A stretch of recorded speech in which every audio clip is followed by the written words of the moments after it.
It is I, Tantus Naravan Dracovin, Lord Emperor of the Dracovin Empire, and welcome. It's time to continue my discussion on the Pathfinder role-playing game system.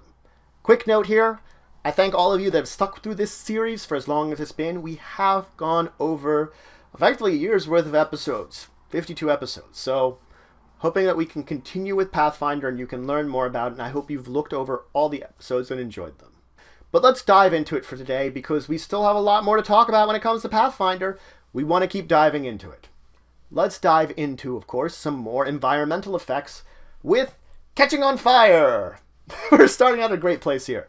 If you're exposed to fire, you might have a chance of your clothing or hair getting caught on fire. It can happen. Now, this doesn't mean that, when you get hit by some kind of flashy fire-based spell, you're going to catch on fire. Most of them are instantaneous flashes of heat and fire that aren't going to catch you on fire. But if you reach a circumstance where you are exposed to like a normal non-magical fire, or sometimes possibly spells that will catch you on fire, you have to worry about that. You must make a reflex save DC 15, or you've caught on fire. Now if you failed it, hey, guess what? You're on fire. You automatically take a D6 points of fire damage. Each subsequent round, you make another reflex save. If you fail it, you continue to take fire damage, basically continue to take that D6. If you make it, the fire has gone out. Yay, you're no longer on fire. Now, you can try to put out this fire. One thing, you can immerse yourself in water. That'll put it out. You could also try to roll around on the ground. This doesn't automatically put it out. You'll get +4 to your save, so that reflex save, to put it out if you're rolling around on the ground.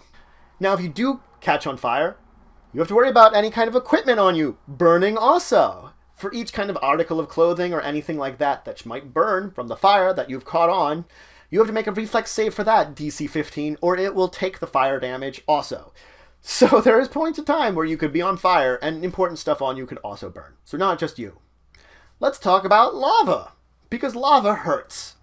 If you are exposed to lava, basically you get some lava on you, you take 2d6 points of fire damage. If for whatever reason you go in a dip in lava, basically get immersed, 20d6 some points of fire damage. Now, there is a problem with lava, is that if you've gotten away from lava, either whatever type of exposure you have, it continues to burn you for 1d3 rounds. So for 1d3 rounds after the initial burning, you continue to burn. The advantage of that 1d3 rounds is that you take half the normal damage you would have. So if it's the 2d6, it only does 1d6 for the next 1d3 rounds, 1 to 3 rounds. If it was the 20d6, you take 10d6 for the next 1 to 3 rounds. That's a little worse. Now, if you do have some kind of immunity to fire, guess what? You're also immune to lava. You can still drown in it, but you're immune to it. Now you can encounter smoke, heavy smoke. Heavy smoke will choke you out. It will cause you to choke and cough. Every round that you're within heavy smoke, you have to make a fortitude save, DC 15, +1 for each previous check you made. So the more checks you make, the harder it does. If you fail, you tend to spend the round basically coughing and choking. Every 2 rounds in a row that you spend coughing and choking, you take 1d6 points of non-lethal damage. The smoke will also obscure vision, giving concealment. Now let's move on and talk about starving or thirsting. Because guess what? Your character needs food and water to survive. All people need food and water to survive. So you can reach a circumstance where you don't have food, you don't have water, you're in trouble. So you need an amount of fluids in your body equal to 1 gallon a day. For food, you need about 1 pound of food a day in order to survive normally, just be fine. A small humanoid needs about half about these amount of numbers. It's also important to note if you are in some kind of hot climate, like a desert, you usually need between 2 or 3 times the amount of liquids to survive. So 2 to 3 gallons instead of that normal 1. So let's say you're without water. Well, you can go for about a day without water, plus 1 hour for basic point you have in Constitution. So if I have a 10 Constitution, I get 10 more hours upon that day. So I get 1 hour in 10 days, and after that point in time, I have to start making con checks. The con checks will be our standard we've had for a lot of these of 15, +1 per previous check made. You can see there's a standard here for it. If I fail one of these checks, I take a d6 points of non-lethal damage from basically thirsting to death. If my non-lethal should equal to my total hit points, I start taking lethal damage and basically begin to die of thirst. Now, on the other hand, let's say maybe I have water. I don't have food. I can go for about 3 days without food. I'm going to be growing in discomfort over the course of those 3 days, but I can go for 3 days without food. After which, we once again move to our standard difficulty for con-based checks. Every day after that, DC 15 plus 1 per previous check. So you can go for extra hours without water, days without food. Food's a little better in this case. Goes much longer. Now, just like before, of course, with the food, if your non-lethal damage that you'll be taking from failing saves equals to your total hit points, you start taking lethal. You're also unconscious for either of those when you reach that point in time, so you're just taking lethal until you die unless someone helps you, but...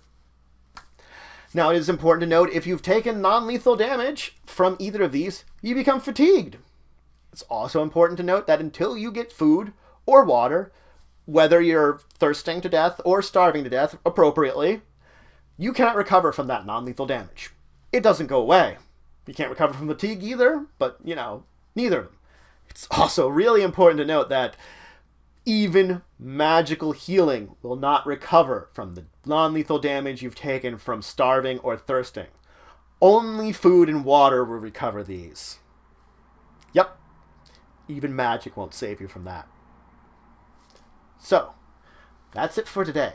I introduced you some more environmental effects. I talked about catching on fire. It's pretty bad when you do, but you can keep making reflex saves, or you could roll around on the ground to put it out, I'm on fire, get it out. I talked about getting in lava, or being hitting lava. Lava keeps burning you after you've been exposed to it, so that kind of sucks too. Then I moved into talking about smoke, which is going to choke you. Maybe you're not getting burned by that fire, but if you're exposed to the smoke around it, it's going to cause you to choke and cough and take some non-lethal damage and not see what's going on. I finally talked about, basically, starving or thirsting. If your character doesn't have food, character doesn't have water, you're in trouble. It's going to suck. You can only go for so long, and then you start making con checks, you start taking non-lethal damage, you start dying. And the only way of healing that damage is getting some food and water in your body, and not even magic can stop it. Think about it, that sucks. In the next episode, I'm going to finish talking about the environmental hazards that you're going to face. The various things that are going to mess with you, so we can move in towards magic items. But regardless, if you have any questions, comments, anything you want to say, anything you think I left out, please leave in the comments below. Please like, share, and subscribe. It shows you for the channel, the empire, the work I do. If you want to show some extra support, you can always check out my Patreon. Link in the description below. But regardless, until the next time, I bid you farewell.